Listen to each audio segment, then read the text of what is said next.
नमस्कार, quick news India में आपका स्वागत है। मैं अशोक कुमार एक बार फिर से हाजिर हूं देश विदेश की तमाम खबरों के साथ। चर्चा करेंगे क्या कुछ खास है आज की खबर में।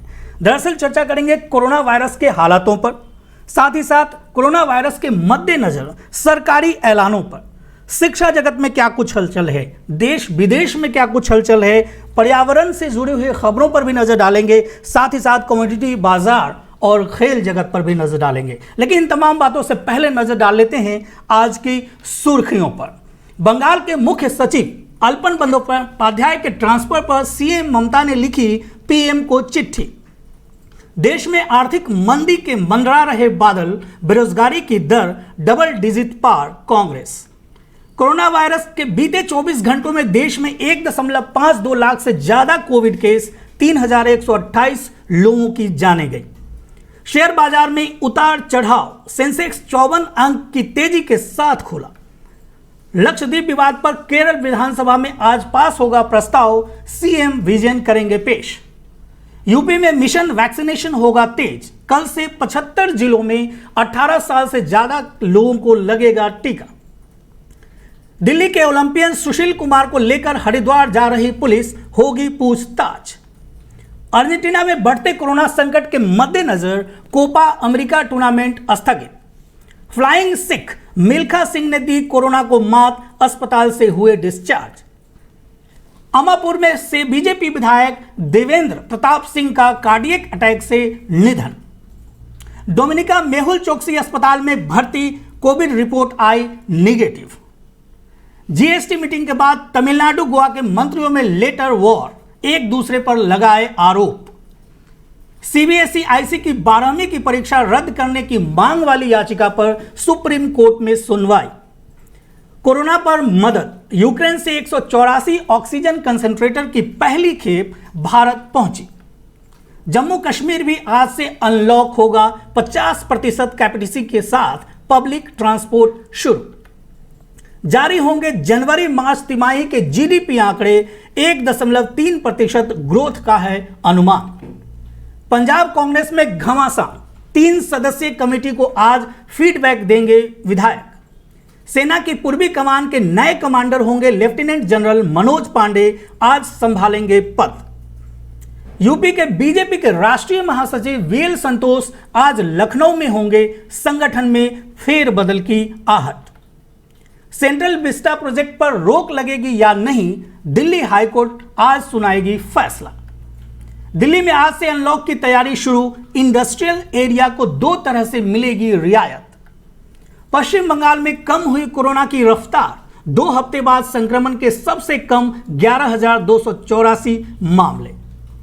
कोरोना वैक्सीन वर्किंग ग्रुप के चेयरमैन बोले, हर गुजरते महीने के साथ बढ़ेगी वैक्सीन की उपलब्धता। दिल्ली हाईकोर्ट पहुंचा 5G वायरलेस नेटवर्क का मसला, जूही चावला की याचिका पर 2 जून को होगी सुनवाई। मुख्य सचिव अल्पन बंदोपाध्याय को कार्यमुक्त नहीं करेगी बंगाल सरकार, Chandrima Bhattacharya. Central Vista project, झूठा नैरेटिव सेट करने की हुई कोशिश, नया संसद भवन जरूरी, हरदीप पुरी। आंध्र प्रदेश में 10 जून तक बढ़ा लॉकडाउन, सुबह 6 बजे से दोपहर 12 बजे तक मिलेगी ढील। आइए चर्चा करते हैं कोरोना के क्या हालात है देश के अंदर, क्या कुछ आंकड़े आ रहे हैं देश से कोरोना के बारे में। इस पर एक विशेष चर्चा करेंगे, साथ ही साथ विस्तार से इस पर चर्चा करेंगे। लेकिन तमाम बातों से पहले एक बात आपको बताना चाहता हूं कि आप इस तरह की ताजा तरीन खबरों के लिए, न्यूज अपडेट के लिए हमारे चैनल को सब्सक्राइब करें, शेयर करें और कमेंट करें। साथ ही साथ अगर आपके कुछ सुझाव हैं हमारे चैनल से जुड़े हुए, तो उसको भी आप कमेंट बॉक्स में लिखकर हमें शेयर कर सकते हैं। हम कोशिश करेंगे कि आपके सुझावों को जल्द से जल्द अमली जामा पहनाया जा सके। आइए देख लेते हैं कोरोना वायरस के अंदर क्या कुछ है। दरअसल राज्यों और यूनाइटेड टेरिटरी को अगले 3 दिनों में मिलेगी वैक्सीन की 2.73 लाख से ज्यादा डोज, ऐसा केंद्र सरकार ने कहा है। भारत में कोरोना संक्रमण के मामलों में लगातार गिरावट दर्ज की जा रही है। देश में 50 दिन बाद आज सबसे कम नए मामले सामने आए हैं। महाराष्ट्र, दिल्ली, उत्तर प्रदेश समेत कई राज्यों के कोरोना आंकड़ों में लगातार कमी दर्ज की जा रही है। इस बीच केंद्रीय स्वास्थ्य मंत्रालय ने कहा, राज्यों और केंद्र शासित प्रदेशों को अब तक 23 करोड़ से अधिक वैक्सीन की डोज उपलब्ध कराई गई है, इसमें से नुकसान सहित कुल खपत 21,22,38,652 डोज है। मंत्रालय के मुताबिक 1.75 करोड़ से अधिक कोरोना वैक्सीन की डोज अभी भी राज्यों, केंद्र शासित प्रदेशों के पास उपलब्ध है। 2,73,970 से अधिक वैक्सीन की डोज अगले 3 दिनों में राज्यों और केंद्र शासित प्रदेशों को मिल जाएंगी। बता दें कि देश में कुल वैक्सीनेशन का आंकड़ा 21,31,54,129 हो गया है। कोरोना के मद्देनजर सरकारी कुछ ऐलान भी आते रहते हैं, जो कोरोना से लोगों को जख्म मिला है उस पर शायद मरहम का काम कर सके। आइए इसी कड़ी में जान लेते हैं कि सरकार का क्या नया ऐलान आ रहा है। दरअसल केंद्रीय कर्मचारियों के लिए सरकार की तरफ से एक बड़ी खुशखबरी देखने को मिल रही है, जो 7वां वेतन आयोग से जुड़ा हुआ है। जुलाई 2021 से केंद्रीय कर्मचारियों और पेंशन धारकों को मिलने वाले महंगाई भत्ते डियरिंग अलाउंस में इजाफा हो जाएगा। इन कर्मचारियों को पिछले 1.5 साल से इसका इंतजार था। बीते 1.5 साल से सैलरी बढ़ने का इंतजार कर रहे सरकारी कर्मचारियों के लिए यह एक अच्छी खबर है। आगामी 1 जुलाई से उनकी सैलरी बढ़ने वाली है। सरकार ने कहा है कि 1 जुलाई से केंद्रीय कर्मचारियों और पेंशन धारकों को मिलने वाला महंगाई भत्ता व राहत बढ़ जाएगा। वर्तमान में यह 17% है, जो कि अब बढ़कर 28% तक पहुंच जाएगा। कोरोना वायरस महामारी की वजह से ही इन कर्मचारियों को महंगाई भत्ते और राहत के इंस्टॉलमेंट को 3 बार रोका जा चुका है। दरअसल इन कर्मचारियों को 1 जनवरी 2020, 1 जुलाई 2020 और 1 जुलाई 2021 को मिलने वाले महंगाई भत्ता नहीं मिला है। वित्त मंत्रालय ने कहा है कि इन कर्मचारियों के लिए बकाया किस्तों को 1 जुलाई 2021 से नई दरों के साथ शामिल करते हुए भुगतान कर दिया जाएगा। देश विदेश की खबरों पर भी एक नजर डाल लेते हैं। आखिर इजराइल के अंदर क्या कुछ हलचल चल रहा है, वहां सत्ता बदलने वाली है या जो वर्तमान सत्ता है वही कुर्सी पर काबिज रहेगी, इस पर एक नजर डाल लेते हैं। दरअसल इजराइल में नेतन्याहू दौर खात्मे की ओर ईरान और गजा का वास्ता देकर सरकार बचाने की हो रही कोशिश। इजराइल में प्रधानमंत्री बेंजामिन नेतन्याहू की मुश्किलें और बढ़ गई हैं। वहां एक नई गठबंधन सरकार बनने की संभावना और मजबूत हो गई है, जिसके बाद नेतन्याहू ने चेतावनी दी है कि ऐसा हुआ तो यह देश की सुरक्षा के लिए खतरनाक साबित हो सकता है। उन्होंने यह चेतावनी एक महत्वपूर्ण दक्षिणपंथी नेता नेफ्ताली बेनेट के प्रस्तावित गठबंधन में शामिल होने के ऐलान के बाद दी है। बेनेट को किंग मेकर माना जाता है। उनकी यामिना पार्टी के गठबंधन में शामिल होने से नेतन्याहू की 12 साल से जारी सत्ता का अंत हो सकता है। 71 वर्षीय नेतन्याहू इजराइल में सबसे लंबे समय तक सत्ता में रहने वाले नेता है और इजराइल की राजनीति में एक पूरे दौर में उनका दबदबा रहा है। मगर रिश्वतखोरी और धांधली के आरोपों का सामना कर रहे नेतन्याहू की लिकुड पार्टी मार्च में हुए आम चुनाव में बहुमत नहीं जुटा पाई और चुनाव के बाद भी वो सहयोगियों का समर्थन नहीं हासिल कर सके। आइए अब नजर डाल लेते हैं शिक्षा जगत में क्या कुछ चल रहा है। 12वीं की परीक्षा को लेकर न जाने कितनी बैठकें हो चुकी हैं, कितने सुझाव आ चुके हैं, लेकिन अभी तक कुछ निश्चित फैसला नहीं हो सका है। आज क्या कुछ खास है शिक्षा जगत में, इस पर एक नजर डाल लेते हैं। दरअसल सुप्रीम कोर्ट ने कहा 12वीं की परीक्षा पर केंद्र सरकार ले फैसला और गुरुवार तक सुनवाई टल चुकी है। सीबीएसई की 12वीं की बोर्ड परीक्षा को लेकर 1 जून यानी आज फैसला आ सकता है। कोविड-19 की स्थिति को ध्यान में रखते हुए सीबीएसई और आईसीएसई 12वीं कक्षा की लंबित बोर्ड परीक्षाओं के संबंध में विभिन्न विकल्पों पर विचार कर रहा है। इनमें परीक्षाएं रद्द करना और वैकल्पिक मूल्यांकन पद्धति अपनाना या संक्षिप्त प्रारूप में परीक्षा कराना शामिल है। जानकारी के मुताबिक अधिकतर राज्यों ने अगस्त में प्रमुख विषयों के लिए छोटी अवधि की परीक्षाओं के बारे में सीबीएसई द्वारा प्रस्तावित विकल्प का समर्थन किया है। कोविड-19 स्थिति की अभी भी समीक्षा की जा रही है और परीक्षा रद्द करना और पिछली परीक्षाओं के आधार पर छात्रों को अंक देने समेत कई विकल्पों पर अभी भी विचार किया जा रहा है। इस बीच सीआईसीएसई बोर्ड ने अपने संबद्ध स्कूलों से कक्षा 11 में और इस सत्र के दौरान कक्षा 12वीं के छात्रों द्वारा प्राप्त औसत अंक जमा करने को कहा है। हालांकि बोर्ड की ओर से यह स्पष्ट नहीं किया गया है कि क्या परीक्षा रद्द होने की संभावना है। वहीं स्कूलों ने बोर्ड द्वारा निर्धारित 7 जून की समय सीमा को पूरा करने के लिए काम करना शुरू कर दिया है।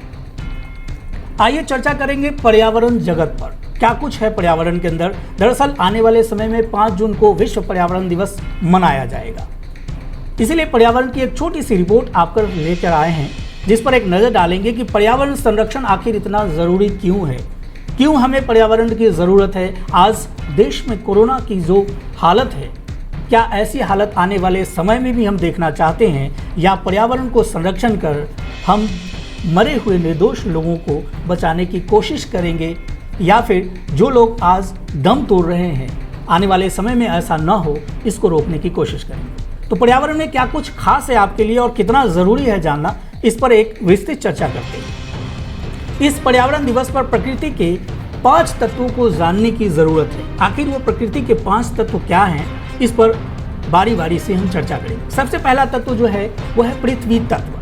पृथ्वी तत्व से ही हमारा भौतिक शरीर बना है। इस शरीर में तब तक जान नहीं आ सकती जब तक कि अन्य तत्व उसका हिस्सा न बने। जिन तत्वों, धातुओं और अधातुओं से पृथ्वी बनी है, उन्हीं से यह हमारा शरीर भी बना है। पत्थर, पहाड़, वृक्ष सभी ठोस तत्व पृथ्वी तत्व ही हैं। इसी कड़ी में दूसरा तत्व जो है वो है जल तत्व। जल से ही पृथ्वी तत्व या जगत की उत्पत्ति हुई है। धरती पर और हमारे शरीर में लगभग 70% जल विद्यमान है, जिससे यह जीवन संचालित होता है। जितने भी तरल तत्व जो शरीर और इस धरती में बह रहे हैं वो सब जल तत्व ही हैं। चाहे वो पानी हो, खून हो, वसा हो, शरीर में बनने वाले सभी तरह के रस और एंजाइम हो, वो सब जल तत्व में ही आते हैं। तीसरा तत्व है अग्नि तत्व। अग्नि से ही जल की उत्पत्ति हुई है। इस धरती और हमारे शरीर में अग्नि ऊर्जा के रूप में विद्यमान है। हमारे शरीर में जितनी भी गर्माहट है वो सब अग्नि तत्व ही है। यही अग्नि तत्व भोजन को पचाकर हमारे शरीर में निरोग काया उत्पन्न करता है। ये तत्व ही शरीर को बल और शक्ति वरदान करता है। चौथा तत्व है वो है वायु तत्व। वायु के कारण ही अग्नि की उत्पत्ति हुई है। हमारी धरती और शरीर में वायु प्राण वायु के रूप में विद्यमान है। शरीर से वायु के बाहर निकल जाने से प्राण भी निकल जाते हैं। जो हम श्वास के रूप में हवा भीतर ग्रहण करते हैं, उसी से हमारा शरीर जिंदा रहता है। धरती भी श्वास ले रही है। जैसा हम सभी जानते हैं, कोरोना के कारण आज सबसे ज़्यादा कमी अगर किसी चीज़ की महसूस की गई है तो वो ऑक्सीजन है, जिसे हम प्राण वायु भी कहते हैं। ऑक्सीजन को लेकर देश में कितने हाहाकार मचे और न जाने कितने निर्दोष लोगों ने अपने जानें गंवाई, ये हम सब देख चुके हैं। आइए नजर डालते हैं अगले तत्व पर, जो है आकाश तत्व। आकाश एक ऐसा तत्व है जिसमें पृथ्वी, जल, अग्नि और वायु विद्यमान है। आकाश अर्थात स्पेस नहीं होगी तो हमारी धरती और हम रहेंगे कहाँ। जहाँ सभी रहते हैं वह आकाश है। हमारे शरीर के भीतर भी आकाश तत्व मौजूद है। धरती के पर्यावरण को कैसे बचाएं, इस पर एक नजर डालते हैं। इन्हीं 5 तत्वों को सामूहिक रूप से पंच तत्व कहा जाता है। संस्कृत में एक कहावत है कि पंच तत्व अधि अधम शरीरा, यानी हमारा जो शरीर है वो 5 तत्वों से मिलकर बना है। इनमें से धरती और शरीर में एक भी न हो तो बाकी चारों भी नहीं रहते हैं। किसी एक का बाहर निकल जाना ही मृत्यु है। इसलिए धरती के पर्यावरण को बचाना अत्यंत आवश्यक है। अब आइए नजर डाल लेते हैं कि कमोडिटी बाजार के अंदर क्या कुछ खास है। आज क्या बाजार में उथल पुथल है। सबसे पहले नजर डालेंगे सोने की चमक पर, कि सोने में चमक बढ़ गई है। MCX पर सोना 49,000 रुपये प्रति 10 ग्राम के ऊपर चला गया। इस महीने सोने में 5% से ज़्यादा की तेजी देखने को मिली है। कॉमेक्स पर बात करें तो कॉमेक्स पर सोना $1900 के ऊपर निकला है। US में खुदरा महंगाई बढ़ने से सोने में थोड़ी तेजी देखने को मिल रही है। US में $6 ट्रिलियन का बजट पेश किया गया। US के मई के रोजगार आंकड़ों पर सबकी नजर भी रहेगी। साथ ही मेमोरियल डे के मौके पर आज US के बाजार बंद है। चांदी में भी मजबूती देखने को मिली है। MCX पर अगर बात करें तो MCX पर चांदी के भाव 72,000 रुपये 1 किलोग्राम के करीब कारोबार कर रहा है। वहीं सोने की तेजी से चांदी को भी सहारा मिल रहा है। इस महीने चांदी में 6% से ज़्यादा की तेजी देखने को मिली है। अगर शेयर मार्केट की बाजार करें तो आज दिन भर के उतार चढ़ाव के बाद सप्ताह के पहले कारोबारी दिन यानी सोमवार को सेंसेक्स निफ्टी हरे निशान पर बंद हुआ। बॉम्बे स्टॉक एक्सचेंज का प्रमुख इंडेक्स सेंसेक्स 514.56 अंक यानी 1.00% ऊपर 51,937.44 के स्तर पर बंद हुआ।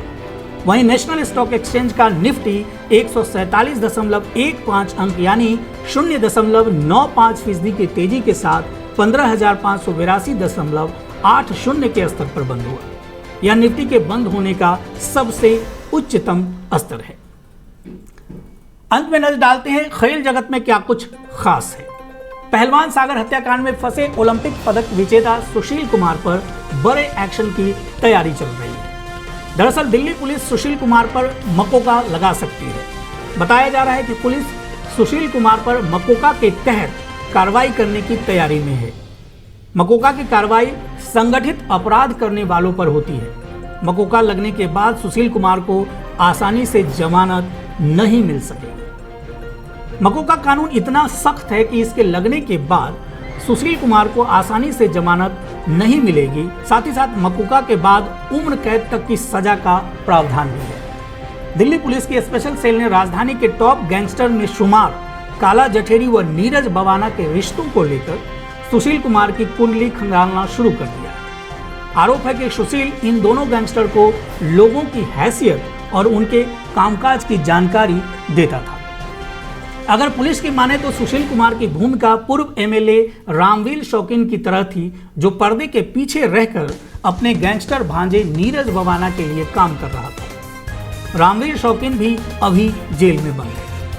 पुलिस के मुताबिक साल 2018 से सुशील और गैंगस्टरों का गठजोड़ हुआ था, लेकिन पहलवान सागर की हत्या के दौरान सुशील ने नीरज बवाना और असौरा गैंग का सहारा लेकर काला जठेरी के भतीजे सोनू को भी पीट दिया, जिससे जठेरी और सुशील के बीच के रिश्तों में दरार आ गई। इसी तरह की न्यूज़ अपडेट के लिए, नई जानकारियों के लिए आप हमारे चैनल को सब्सक्राइब करें, शेयर करें, कमेंट करें। साथ ही साथ अपने सुझाव भी हमारे चैनल को लिखकर भेज सकते हैं। धन्यवाद।